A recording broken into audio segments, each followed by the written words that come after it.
kita nikmati. Karena kita berharap apa yang di sisi Allah lebih kekal dan abadi. Dan alhamdulillah seperti kata Buya Ali Misri, kalau Allah itu semakin ikhlas hambanya, semakin besar diberikannya. Tapi kalau manusia semakin ikhlas, kita diberi seikhlasnya. Tahu bedanya seikhlasnya? Nah, jadi kalau tahu ikhlas, orangnya diberi seikhlasnya. Tapi kalau Allah tidak, semakin ikhlas hambanya, dia beri sebanyak-banyaknya.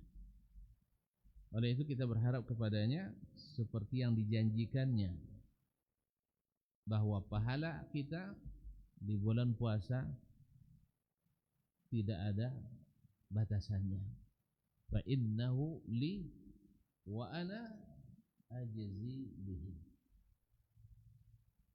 Salawat dan salam kepada baginda Nabi alaihi salatu wassalam, yang ketika datang bulan Ramadan betul-betul nampak perubahan. Beliau orang yang sangat rajin beribadah. Di Ramadan semakin nampak kerajinannya. Beliau adalah sangat pemurah. Di bulan Ramadan semakin nampak pemurahnya. Beliau adalah orang yang punya bar. Di bulan Ramadan semakin nampak sabarnya. Beliau adalah orang yang paling rajin mencari ilmu. Dan di bulan Ramadan semakin kelihatan. Bahkan setiap malam belajar dengan malaikat Jibril, yu'aridul Quran, yaitu mempelajari Al-Quran bersama gurunya yang zumirratin, yang sangat cerdas, yaitu malaikat Jibril alaihi assalam. Beliau selalu menghidupkan malam-malamnya, sampai-sampai sang kekasih hatinya. Siapa? Hah? Adik-adik yang tahu siapa sang kekasih hati Nabi? Banyak ya. Yang paling disayangnya Aisyah radhiyallahu anha, kasihan melihatnya. Awalisa qad ghafarallahu laka ma taqaddama min dzambik. Bukankah Allah telah ampuni dosamu yang telah lalu, wa ma ta'akhkhar, dan yang akan datang. Subhanallah. Nabi menjawab, kalau saya diberi nikmat sebesar itu, kenapa saya tidak semakin bersyukur? Afala akunu abdan syakura. Jadi semakin nampak syukurnya di bulan Ramadan. Karena memang lazimnya semakin besar nikmat yang diberi, semakin tinggi apresiasi dan rasa terima kasih. Dan semakin besar obsesi dan semakin kuat motivasi. Soalnya, kalau sempat kita digaji, misalnya di hari-hari biasa dikasih sebulan 3 juta, tapi di bulan Ramadan lembur dikasih 30 juta. Mana yang lebih ikhlas, dengan 3 juta atau 30 juta? Ini malu-malu tu nampak. Ngaku aja lah, pasti 30 juta lebih membuat kita lebih bersemangat. Dan insya Allah tidak perlu ditajarkan ikhlas, pasti ikhlas. Datangnya, walaupun ikhlas kadang untuk terima gaji. Dan biasanya memang, makanya memupuk keikhlasan itu adalah contoh yang Allah berikan. Semakin ikhlas hambanya, maka dia semakin berikan imbalan. Sahih? Nah, tapi kaum muslimin dan muslimat dirahmati Allah. Nah, hari-hari yang utama itu Allah gambarkan dan Rasul jelaskan dengan berbagai redaksi, dengan berbagai gaya bahasa, bahkan contoh yang diperlihatkan, tamsil-tamsil yang diberikan. Supaya apa? Yang tidak bersemangat dengan dorongan ditarik. Sah? Ada orang kalau didorong mau maju, kalau enggak sebagian ditarik dulu. Hah? Ada orang dengan diberikan motivasi dan harapan sugesti tidak tertarik. Tapi kalau diancam, hah? Pasrah tapi tak rela. Awalnya kita ketika awal-awal istiqamah berat kan? Berat tak? Berinfak berat, pergi solat jemaah berat, menggunting gunting celana je, bukan gunting ini, gunting tadi kan begitu. Ya, menggunting celana berat, sah? Menundukkan pandangan, tidak berat. Tinggal nunduk aja masa berat. Dulu berat, tapi setelah Allah berikan hidayah itu semakin ringan. Karena subhanallah, Allah pasti berikan bukti dari kebaikannya, hikmahnya sejak kita masih di dunia ini. Belum lagi kita ke akhirat sudah terasa buktinya. Ramadan sudah berapa malam ini? Hah? Sudah berarti 15. Ini baru masuk yang ke-16. Sahih? Nah. Terasa enggak begitu berlalu? Hah? Terasa atau tidak? Baru kemarin kita berdoa, berharap supaya bertemu dengan bulan Ramadan. Sekarang tiba-tiba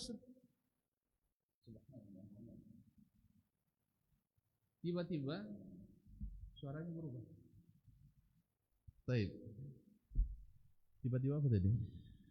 Tiba-tiba sudah setengahnya berlalu. Setengahnya berlalu. Bagi yang merasa atau bagi yang tidak merasa, berarti dia menikmati. Sebab orang dalam kenikmatan tidak terasa. Tapi kalau kecuali orang yang tidak puasa sama sekali, berarti orang lalai. Orang lalai juga tidak merasa. Orang mimpi, kapan dia tahu dia bermimpi? Waktu mimpi tahu dia mimpi? Enggak kan? Kapan dia tahu mimpi? Terbangun. Ternyata mimpi. Awak mimpi luar biasa tadi, dah naik haji, dah bagi umrah. Kan? Orang umrah haji nunggu 35 tahun dulu. Awak langsung haji malam tadi. Tapi pas terbangun, astagfirullah, mimpi rupanya. Mimpi. Yang muda-muda mimpi menikah. Sah? Orang bahaya dapat izin orang tua. Kalau kau menikah berhenti jadi anak saya. Kan itu rata-rata orang tua bilang sama anaknya. Baru dia sadar setelah terbangun ternyata. Demikian juga dunia ini, orang-orang lalai baru tersadar setelah mati. Oh, ternyata ada hidup setelah mati, ada kehidupan lain. Orang-orang lalai.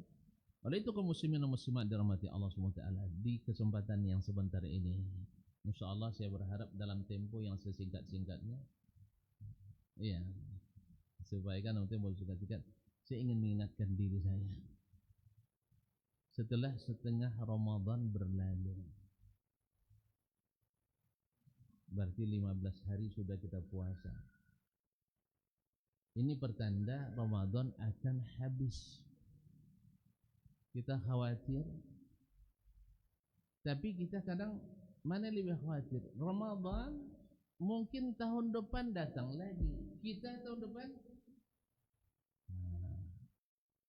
ini yang harus kita, bukan masalah Ramadan pergi dan berlalu. Iya, rugi kita. Tapi yang lebih berbahaya di saat kita di Ramadan ini ternyata Ramadan berakhir. Oleh itu kaum muslimin dan muslimat, setelah 15, artinya setengah kompetisi ini, perlombaan ini berjalan, padahal di depan kita Allah bukakan tidak dirahasiakan, hadiahnya luar biasa. Dibukakan pintu-pintu surga. Kemudian ditutup pintu-pintu neraka. Syaitan-syaitan yang selalu menjadi penghalang hari ini, mereka tidak bisa sampai seperti hari biasa di bulan ini. Cuman ada setan manusia pula masalahnya. Ada setan manusia. Wa kadzalika ja'alna likulli nabiyyin aduwan syayatinal insi wal jin yuhi ba'dhum ila ba'dhin zukhrufal qawli ghurura. Ini yang masalah. Setan-setan manusia. Maka Nabi tanya kepada sahabat Nabi Abu Mu'az bin Jabal, "Ya Abu Dzar, hal ta'awwazta min syayatinil insi wal jin?" Sudahkah engkau minta ta'awuz kepada Allah dari setan jin dan manusia? Kata Abu Dzar, memang ada setan manusia Rasulullah. Aminal insi syayatin? Na'am. Hum adarru ala ummati min syayatinil jin. Mereka lebih berbahaya bagi umatku daripada setan jin. Ma'asyil kiram dirahmati Allah SWT. Tetapi bedanya syaitan jin tidak nampak. Innahu yarakum huwa wa qabiluhu min haitsu la tarawnahum. Kalau manusia masih nampak. Nah, kalau nampak model-model setan dia jangan dekat. Kan nampak dulu. Dari gaya bicara dan nampak ini syaitan. Ya, ayat Al-Qur'an dibilangnya subuhat, pemikiran dibilangnya dalil. Syaitan tak? Syaitan. Dibola. Hadis Nabi yang sahih katanya subuhat. Pemikiran orang Yunani ini adalah kebenaran. Subuhat. Jadi ayat dan hadis jadi subuhat. Benarlah. Sedang yang selalu saya katakan, Al-Quran dan hadis, wahyu itu adalah bersih, terang benderang, bercahaya, jernih. Cuman masalahnya selang-selang yang dipakai untuk membawanya, kalau masuk selang berkarat, keluarnya air berkarat. Selang beroli dan berminyak, keluar air berminyak. Oleh sebab itu, bersihkan akal-akal kita dari kotoran-kotoran itu. Ayat bisa jadi subuhat, hadis bisa jadi subuhat. Pada Nabi katakan innal halala bayyin wa innal harama bayyin. Ma'asyiral kiram dirahmati Allah. Nah, sekarang dengan berpuasa setelah 15 hari, ada enggak pengaruhnya pada kita? Sebab yang akan kita capai adalah martabat tertinggi. Sebab kita sudah dipanggil dengan nama nominasi. Ya ayyuhalladzina amanu. Yang tidak beriman tidak kena panggilan ini. Ini kalau ada yang buka rumah makan siang hari, Islam, ya Islam, tapi iman tidak. Jadi, ada buka rumah makan Islam siang hari? Ada. Untuk musafir, untuk musafir. Musafir dari mana? Dari Padang ke Purwodadi. Iya, kedua kalau dibeli dari Purwodadi cepat terdeteksi. Hanya belinya di mana? Di Padang. Orang Padang belinya di Marpoyan. Musafir. Kan sebagian kawan-kawan kan dari Pekanbaru ke Bangkinang kadang-kadang jamak qashar ya. Jamak qashar. Kawan-kawan dari Pekanbaru ke Bangkinang jamak qashar. Awak ke Bangkinang enggak ada jamak qashar. Kawan lope jamak dah. Lope qashar. Apa cara saya yang salah paham atau orang ni yang keliru? Begitu kan? Jadi saya tanya, kenapa tuan-tuan qashar dari Bangkinang ke Pekanbaru, Pekanbaru ke Bangkinang? Kan musafir Ustaz. Menurut siapa? Menurut urufnya siapa? Sebab guru-guru kami dulu, buya-buya kami di pondok, tidak pernah menyebut Bangkinang Pekanbaru musafir. Padahal waktu itu jalan belum ada jalan kembar, jalan kecil masih. Kalau berselisih berpawasan mobil masih harus lambat-lambat dikit kan. Tidak pernah disebut dalam orang Bangkinang ke Pekanbaru musafir, orang Pekanbaru ke Bangkinang musafir. Tapi kan tidak pasti jarak. Kan mazhab Syafi'i yang jarak kan. Kalau Ahmad kan tidak. Baik, besok bulan puasa, tuan-tuan ke Pekanbaru tolong dibatalkan puasanya dengan alasan musafir. Bisa enggak? Besok kita ke Bangkinang ya. Antum jangan puasa, saya tetap puasa. Bisa enggak? Wih. Hah? Sah? Serius? Iya besok. Jam berapa kita berangkat? Jam 8. Antum tolong jangan puasa. Alhamdulillah tidak ada yang sanggup. Oh tidak mungkin, bukan masalah mungkin tidak mungkin, mau tak mau itu urusan lain. Artinya syar'i menurut antum, artinya kalau antum musafir ke Bangkinang batalkan puasa dan sah menurut syar'i, berarti tidak ada masalah, teruskan. Tapi kalau tidak yakin batalkan puasa, berarti qasar juga belum. Karena menurut urf yang kami tahu selama ini Bangkinang Pekanbaru bukan safar. Tapi kalau ke Minas disebut safar dulu. Jelas ya? Nah, ini barangkali semuanya boleh didiskusikan, tidak ada masalah. Baiklah kaum muslimin dan muslimat dirahmati Allah Subhanahu wa taala.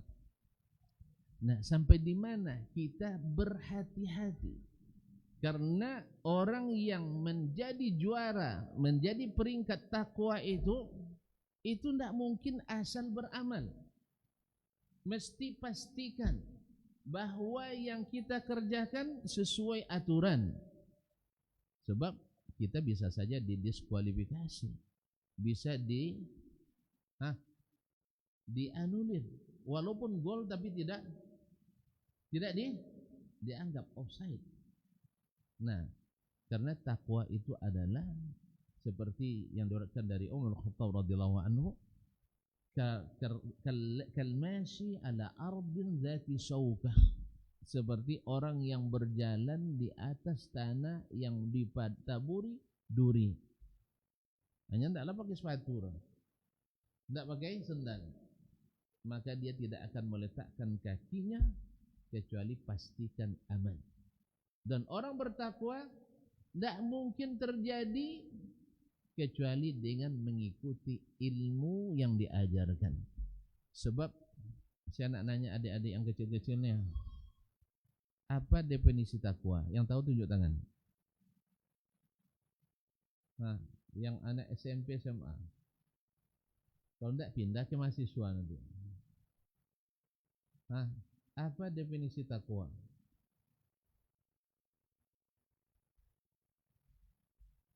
Tidak dapat anak-anaknya bapak-bapak lagi. Nah, silakan Pak. Hah?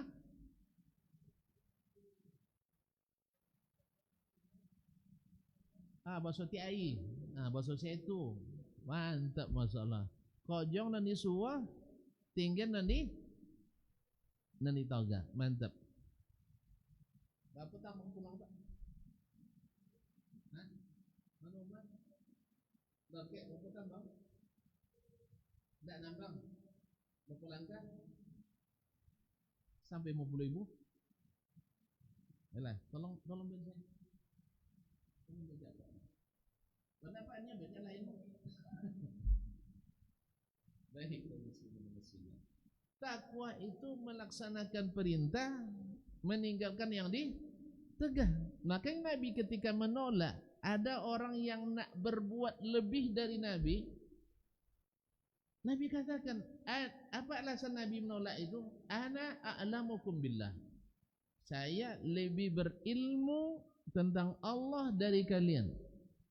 Berarti apa yang ilmu tentang Allah? Tentang Allah dengan sifat-sifat dan nama-namanya. Kemudian perintah-perintahnya. Apa yang disuruh, apa yang ditegah.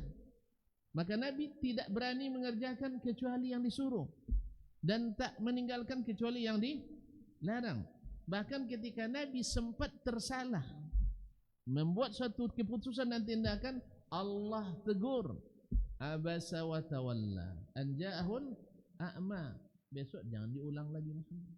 Sah? Kemudian ya ayyuhan nabi lima tuharrimu ma ahallallahu laka tabtaghi mardata azwajik. Gara-gara mempertimbangkan madu, akhirnya mengharamkan minum. Enggak tahu. Gara-gara mempertimbangkan madu, akhirnya mengharamkan minum madu. Apa ceritanya? Oh, enggak tahu rupanya ya. Nabi kan banyak madu istrinya, sahih? Jadi ketika Nabi pergi ke rumah Zainab atau selainnya dikasih madu, diketahui oleh Hafsah dan Aisyah. Besok kongkol keduanya nanti kalau datang Nabi ke rumah bilang bawa bau mulutnya tidak bagus al-maghafir, itu bau tidak sedap. Nabi kan tidak suka kalau istri-istrinya terganggu oleh bau yang tidak sedap. Begitu dia pertimbangkan, awak tidak lah pulang tidak tukar baju langsung cibinnya. Ya, jadi Nabi kalau sebelum masuk bersiwak dulu dia bersihkan mulutnya dulu supaya jangan bau. Dan kalau dia dari perjalanan, dia ganti dulu dengan pakaian yang rapi. Kemudian beliau ke masjid dulu sebelum masuk ke rumah. Supaya apa? Supaya siap-siap rumah yang nak disapu. Sapu kan sapu sama kan? Nah. Atau pakaian istri yang nak diganti dan sebagainya. Sebab dulu tak pakai handphone. Kalau sekarang kan pakai handphone, telepon aja. Tinggal 15 menit nak sampai ke rumah, dek abang segera pulang. Sudah posisi di sini. Nah, cuma masalah kadang dikasih tahu aja tidak berubah juga kadang. Allah musta'an. Ma'asyiral kiram jemaah. Nah, sudah kemudian Nabi katakan wa atqakumlah, yang paling bertakwa kepadanya. Takwa tadi melaksanakan yang nan disuruh dikerjong, menantikan yang diperintah. Tidak mengerjakan kecuali yang disuruh dan tidak meninggalkan kecuali yang dilarang. Itulah takwa. Nah, kalau orang membuat sesuatu dalam keyakinan, dalam peribadatan, dalam amalan yang tidak Allah perintahkan, mungkin bertakwa? Tidak. Nah, lihat ini pengaruh puasa pada kita. Apakah ada kehati-hatian kita dalam berbuat? Kalau belum, berarti 15 hari ke depan kita benahi kembali. Subhanallah, sifat orang yang bertakwa dan orang yang juara itu tidak mudah terpancing amarah. Lihatlah orang-orang yang dalam pertandingan tingkat tinggi selalu ada istilahnya perang wordsay, perang ucapan. Iya enggak? Enggak pernah nengok ya. Dulu, sekarang iyalah. Enggak pernah orang nengok bola dulu. Apa main aja dulu rumah. Jadi ada perang ucapan. Sahih? Tapi orang yang mental juara tak terpengaruh. Supporter juga berpengaruh, tapi yang bermental juara tidak terpengaruh. Apapun orang berkata, apapun komentar, enggak, saya tidak melakukan kecuali ini. Dipanas-panasin, dia akan katakan inni mru'un sha'im. Sah? Apakah sudah bisa kita seperti ini? Ketika di jalan, berjalan kita diambil orang menyalip kita dari kiri, hampir tabrak kita. Ada ndak ucapan celakonya masih? Indang bapalonya kan? Karena masih berarti puasa belum berpengaruh pada kita. Karena itu termasuk perkataan fahish. Dan orang berpuasa tidak mungkin mengatakan itu. Bahkan dicaci sekalipun dia akan mengatakan ini mru'un sha'im. Maknanya saya bukan tidak bisa membalas, cuman masalah puasa saya menghalanginya. Sebab apa? Orang yang berpuasa itu yang bisa menjadi takwa itu salah satu sifat bertakwanya mudah memaafkan. Wal afina anin nas. Itulah rahasianya kaum muslimin. Kenapa puasa itu memang tidak terbatas pahalanya? Karena sejalan dengan faman afa wa aslaha fa ajruhu 'ala Allah. Siapa yang mau memaafkan dan menormalisasi hubungan kembali tanpa syarat. Kadang-kadang tanpa syarat dia nonggodangnya. Dia yang kecil dia harus minta maaf. Enggak ada kaidah itu siapa yang kecil minta maaf. Yang salah yang minta maaf. So, kadang gengsi pula. Mentang-mentang senior enggak mau minta maaf sama junior. Enggak. Mentang-mentang suami enggak mau minta maaf sama istri. Padahal istri itu sangat senang sekali kalau suaminya suka minta maaf. Maaf deh ya, enggak akan kuulang lagi. Sekarang besok dia ulang lagi minta maaf lagi, senang dia. Alhamdulillah suami saya bisa diatur nampaknya. Dah, suaminya lembut, minta maaf saja, itu rahasianya. Kaum muslimin muslimat dirahmati Allah SWT. Jadi wal afina anin nas. Dan orang yang pemaaf mesti punya sifat yang lain yang juga pahalanya tanpa batas. Apa itu? Orang yang bisa memaafkan mesti punya sifat yang sejalan dengan itu. Apa itu? As-sabru, sabar. Orang puasa, orang puasa dididik untuk sabar. Dididik untuk sabar. Karena kalau tidak sabar hilang pahalanya. Ma'asyiral kiram. Apakah sudah berpengaruh atau belum? Menjaga dan menahan diri, wal qadhiminal ghaidha, menahan amarah, wal afina anin nas. Kalau sudah, berarti kita maju ke putaran yang lebih ketat lagi dan hadiahnya lebih besar lagi, khususnya di 10 malam terakhir. Makanya orang-orang yang bermental juara tak terpancing oleh perang suara, ya, perang suara. Yang penting saya harus fokus kepada tujuan saya, melaksanakan perintah, meninggalkan larangan. Nah, semua amalan dalam puasa sesuai dengan predikat takwa yang akan dituju.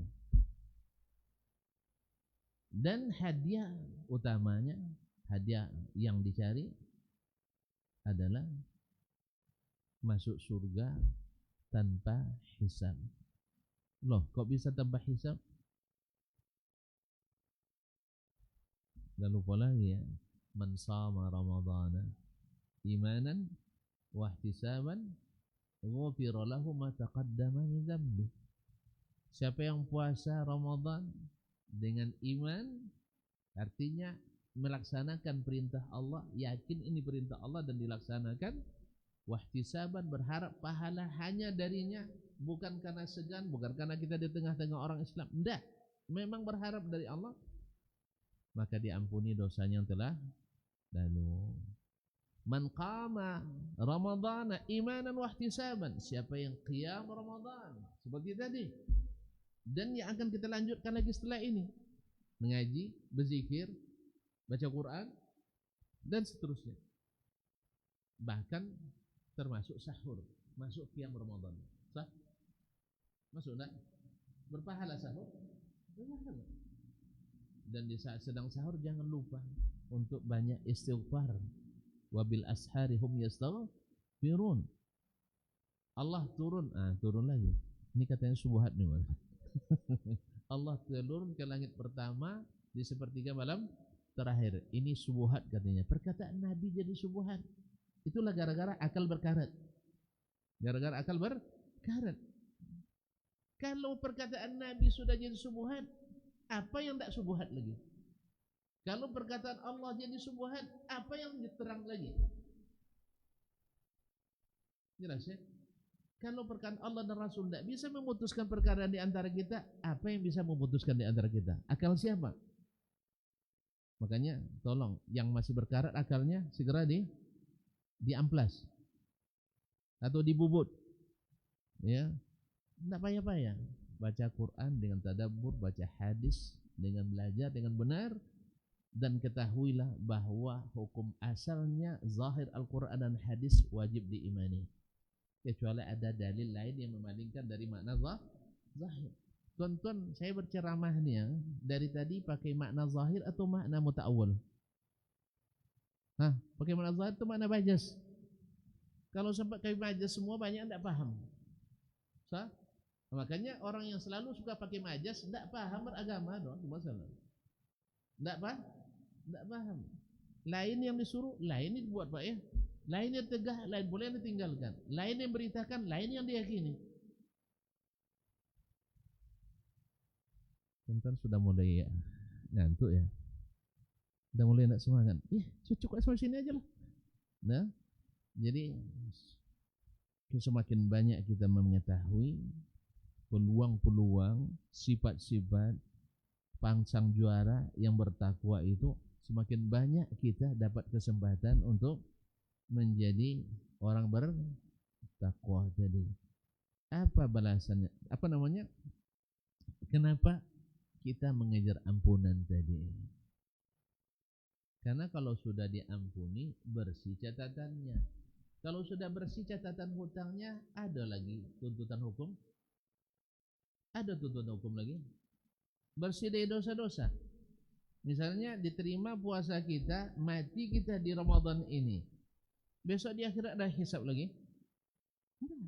Itu yang makanya kita ingin puasa ini membuat kita tidak lama-lama di padang mahsyar. Antum mau lama di padang mahsyar? Padang mahsyar memang sehari cuman 50.000 tahun. Makanya kalau bisa ikut langsung Nabi aja ya. Ya, ketika ada yang bertanya sama saya di kuliah di S3, katanya, memang kita harus ikut Nabi dalam segala hal, Ustaz. Dijawab dengan logika, nih panjang debatnya. Sahih? Nah, saya jawab dengan sunnah. Saya tanya, yang cepat masuk surga siapa? Pasti semua umat Islam sepakat. Yang pertama masuk surga Nabi Muhammad SAW. Kalau antum nak cepat masuk surga, apa jalan yang terbaik? Ikut langkah dia. Kalau dia paling cepat, maka tiru dia.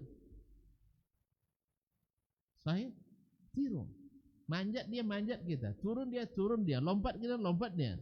Bahkan kata Sufyan Ats-Tsauri, kalau kau sanggup untuk tidak garuk kepala kecuali dengan sunnah, jangan garuk. Cuman tuh ya, dicari pula dalilnya nanti jadi digarukkan. Artinya sampai sedemikian mereka berhati-hati. Sebab Nabi paling bertakwa. Tidak mungkin menurut pendapat orang lain membuat kita lebih bertakwa.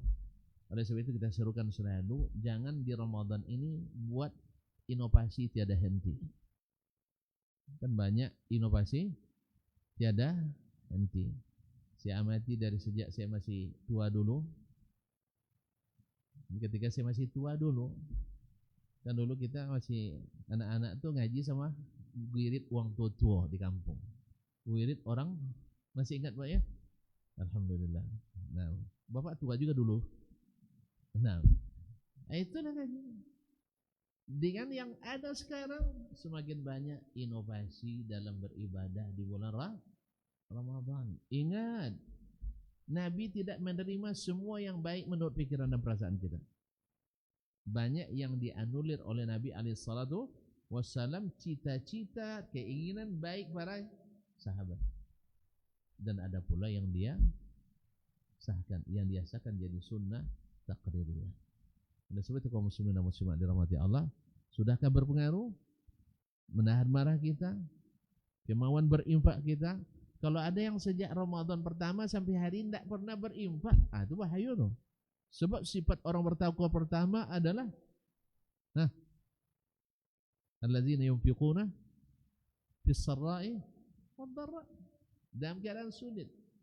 Tidak mesti, subhanallah, tidak mesti dalam jumlah besar. Ya, lebih baik besar ikhlas daripada kecil tidak